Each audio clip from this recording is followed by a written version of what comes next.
ਆ ਵੀਡੀਓ ਦੇਖਿਓ ਇੱਕ ਵਾਰੀ। ਨਿਕਾਲੋ ਬੇਬੇ ਤੂੰ ਉਹ ਆ ਗਈ ਮੇਰੀ ਬੇਬੇ ਮੈਨੂੰ ਲੈਣ। ਅੱਜ ਤਾਂ ਮੈਂ ਮੇਰੇ ਪੇਕੇ ਜਾ ਕੇ ਰਹੂੰਗੀ, ਹੁਣ ਨਹੀਂ ਤੇਰੇ ਘਰੇ ਵੜਦੀ ਚਵਲਾ। ਵੇ ਗੱਲ ਤਾਂ ਦੱਸੋ, ਗੱਲ ਕੀ ਹੋਈ ਆ? ਕਾਹਤੋਂ ਲੜੀ ਜਾਂਦੇ ਹੋ?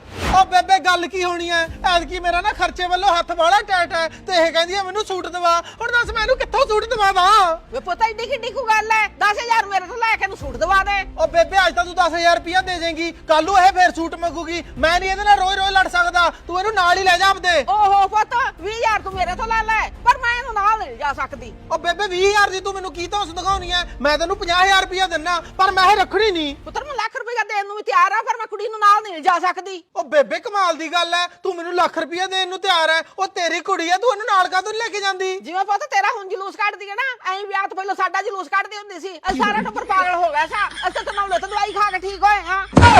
ਪੁੱਤ ਲੱਖ ਦਾ ਭਾਵੇਂ 2 ਲੱਖ ਲੈ ਲਈ, ਪਰ ਅਸੀਂ ਮੁਸੀਬਤ ਨੂੰ ਗੱਲ ਨਹੀਂ ਪਾ ਸਕਦੇ।